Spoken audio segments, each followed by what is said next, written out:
Hey guys, welcome back to the 7th episode of Going Rogue with Deepthi Krishna. Today, let's talk about generational entrepreneurs in India, from their vision to their evolution. Millennials, Gen Z and Gen Alpha ஒரு பிஸ்னஸை, ஒரு ஆண்டர்ப்ரனர்ஷிப்பை, அந்த ஈகோசிஸ்டமை அவங்க எப்படி பார்க்குறாங்க, அவங்களோட business world எப்படி இருக்குது அப்படின்றத நம்ம பார்க்கலாம். எல்லா ஜென்ரேஷனுக்கும் முன்னாடி நம்மளோட ப்ரீவியஸ் ஜெனரேஷன், நம்மளை உருவாக்கின ஜெனரேஷனை பற்றி நம்ம கண்டிப்பாக பேசியே ஆகணும். அவங்கள்ட்ட இருந்த விஷன் ரொம்ப பெருசு.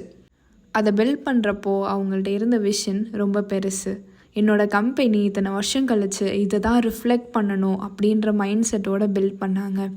For instance Tata group 1968 Jamsetji Tata இதை ஸ்டார்ட் பண்ணுறப்போ he wanted to build industries that would change India's future.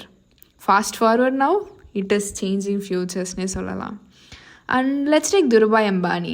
1960s ரிலையன்ஸை ஒரு ஸ்மால் டெக்ஸ்டைல் பிஸ்னஸாக ஸ்டார்ட் பண்ணார். ஆனால் அவரோட விஷன் பெருசாக இருந்துச்சு. செல்ஃப் ரிலையன்ட் அண்ட் பெட்ரோகெமிக்கல் இண்டஸ்ட்ரியை ஸ்டார்ட் பண்ணி அதை ஒரு ஃபவுண்டேஷனாகவே கொண்டு வந்தார் எல்லாருக்குமே. இந்த விஷனரி ஃபிகர்ஸ் தான் நமக்கு ஒரு ஆப்பர்ச்சுனிட்டியாகவே பேவ் பண்ணாங்க. இந்த நியூலி இண்டிபெண்ட் நேஷனில் புதுசாக ஒரு எம்ப்ளாய்மெண்ட், ஒரு இன்ஃப்ராஸ்ட்ரக்சர் அப்படின்ற மாதிரி இந்த இந்தியாவையே அவங்க தான் பேஸ் கொடுத்து பில்ட் பண்ணாங்க.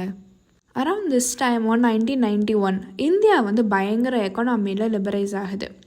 லிபரைஸ் ஆகிறப்போ ஏற்கனவே எக்ஸிஸ்டிங்காக இருந்த பிஸ்னஸ்மேன்ஸை விட அடுத்தடுத்த ஜெனரேஷன்ஸ் அதை ட்ரெடிஷ்னல் இண்டஸ்ட்ரீஸாக மட்டும் வச்சுக்கிறாம ஒரு மாடர்ன் குளோபலைஸ்டு பிஸ்னஸாக இதை மாற்றணும் அப்படின்னு சொல்லி ரத்தன் டாட்டா ரட்டன் மோட்டார்ஸை இன்டர்நேஷ்னல் லெவலில் ஜாக்வாருக்கு கொண்டு போனார். அண்ட் முகேஷ் அம்பானி ரிலையன்ஸை நாட் ஜஸ்ட் டெக்ஸ்டைலுன்ற மாதிரி கொண்டு போய் அதை டெக் டு டெலிகாம் லீடராக மாறினாங்க. இது ஜஸ்ட் ஃபேமிலி ஜெனரேஷனல் ட்ரெடிஷன்ஸ் மட்டும் இல்லாமல் புதுசாக ஃபர்ஸ்ட் ஜெனரேஷன் ஆண்டர்ப்ரனர்ஸ் நிறைய பேர் வர ஆரம்பித்தாங்க. நாராயணமூர்த்தியாக இருக்கட்டும், அசிம் பிரிம்ஜி, எல்லாருமே இந்த ஸ்டேட்டில் அந்த ஐடியை ஃபுல்லாக ரெவல்யூஷனைஸ் பண்ணுறதுக்கு நிறைய சாஃப்ட்வேர் செக்டர்ஸில் ஆண்டர்ப்ரனர்ஸாக, பிஸ்னஸ் மேனாக எல்லோரும் மாறுறாங்க. They introduced a new style of leadership, one that embraced innovation, globalization and employee-centric growth. இந்த விஷன் நமக்கு ஒரு டெக்னாலஜி அண்ட் ஸ்டெபிலிட்டியை நோக்கி போகிற புது பிஸ்னஸ் மாடலாக இருந்துச்சு. Not just for India, for the global economy அப்படின்னு யோசித்தாங்க. ஸோ ஃபர்ஸ்ட் மில்லனியல்ஸ்லேருந்து ஆரம்பிக்கலாம். த ஹசில் ஜெனரேஷன் அப்படின்னே சொல்லலாம். பயங்கர rapid globalisation and technological advancement இருக்கிறப்போ வந்த ஜெனரேஷன் இது. ஆனால் இவங்களோட ஸ்டார்டிங் பாயிண்ட்ஸ் எல்லாமே பயங்கர ட்ரெடிஷ்னல் கேரியர் பார்ட்ஸாக இருந்தது. ஆனால் அவங்க வளர வளர, இன்டர்நெட் வளர, ஆப்பர்ச்சுனிட்டிஸை, ஃபேமிலி பிஸ்னஸை தாண்டி பார்க்க ஆரம்பித்து அவங்க ஒரு ஸ்டார்ட் அப் கல்ச்சரை ஸ்டார்ட் பண்ணாங்க இந்தியாவில் ஃபர்ஸ்ட்டு.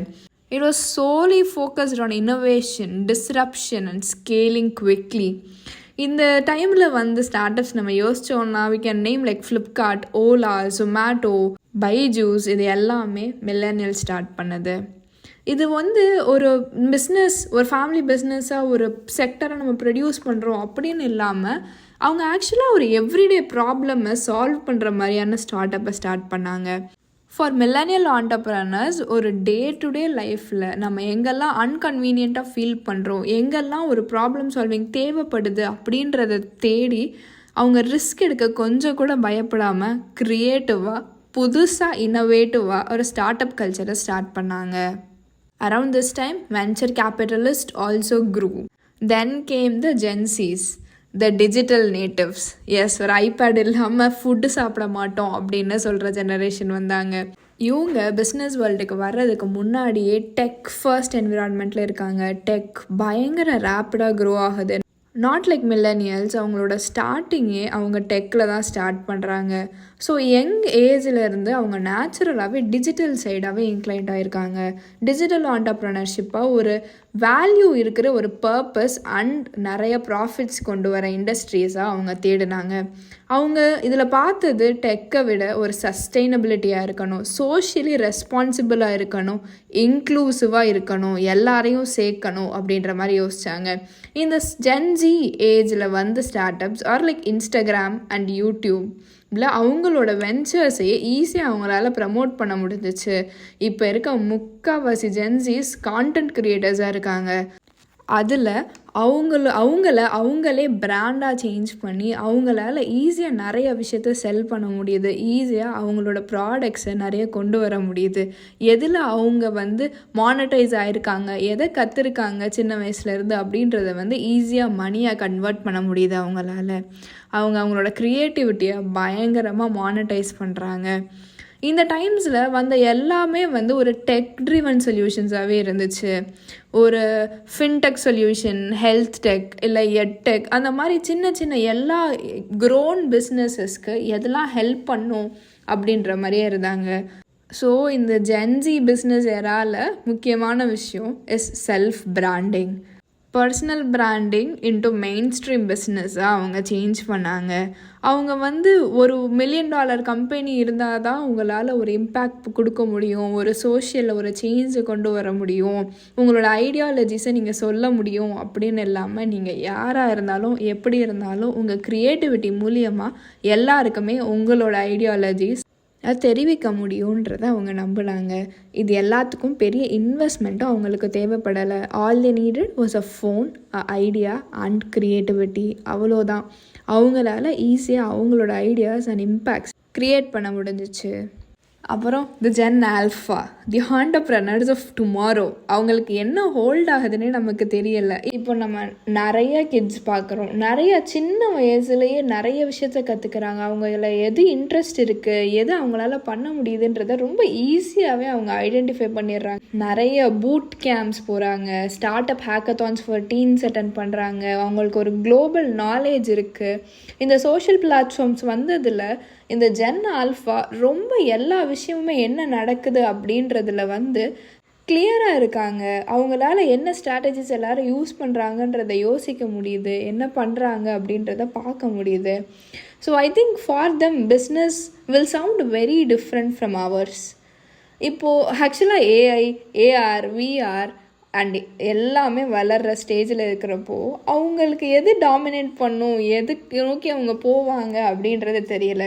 ஆனால் ஜென் ஆல்ஃபாஸ் கண்டிப்பாக அவங்களோட பிஸ்னஸ் ஐடியாஸ் மீது எல்லாரை விட ரொம்ப டிஃப்ரெண்ட்டாக இருக்குன்றது மட்டும் நமக்கு புரியுது. So to sum it all up founders, அவங்க நமக்கு ட்ரெடிஷ்னல் இண்டஸ்ட்ரீஸை ஒரு பேஸ் உருவாக்கி கொடுத்தாங்க. மாடர்னைசர்ஸ் நம்மளோட இந்தியன் பிஸ்னஸஸை குளோபல் ஆக்குனாங்க. The millennials start up culture and இனோவேஷனை ஸ்டார்ட் பண்ணாங்க. ஜென்ஸி அவங்களோட டெக்னாலஜிஸை ஃபுல்லாக யூஸ் பண்ணி இம்பேக்ட் அண்ட் ஸ்கேலபிலிட்டி எவ்வளோ ஈஸி அப்படின்றத நமக்கு காமிச்சாங்க. அண்ட் ஜென் ஆல்ஃபாக்கு நம்ம இன்னும் வெயிட் பண்ணி தான் பார்க்கணும் என்ன பண்ண காத்திருக்காங்க அப்படின்னு சொல்லிட்டு. மில்லனியல்ஸ் ஜென்ஸியை மென்டர் பண்ணாங்க, ஜென்ஸி ஜென் ஆல்ஃபாஸை இன்ஸ்பயர் பண்ணுறாங்க. But this legacy of startups, this legacy of businesses will never fall down on any generation. எல்லா ஜெனரேஷனுமே முன்னாடி இருந்தவங்களை விட பெட்டராக இப்போ என்ன ட்ரெண்டில் இருக்குன்றதை பார்த்து குளோபல் லீடர் ஆகணும்னு தான் எல்லாருமே முயற்சி பண்ணிக்கிட்டு இருக்காங்க. நீங்கள் ஒரு யங் ஆண்டர்ப்ரனரா, ஒரு மில்லனியலா, ஜென்ஸியா, ஜென் ஆல்ஃபாவா, யாராக இருந்தாலும் ஒரு ஆண்டர்ப்ரனர் ஸ்பிரிட் அண்ட் ஐடியா போதும் ஒரு பிஸ்னஸ் ஸ்டார்ட் பண்ணுறதுக்கு. That's all for today's episode of Going Rogue with Deepthi Krishna. I hope you find this journey through India's entrepreneurial generation as fascinating as I did.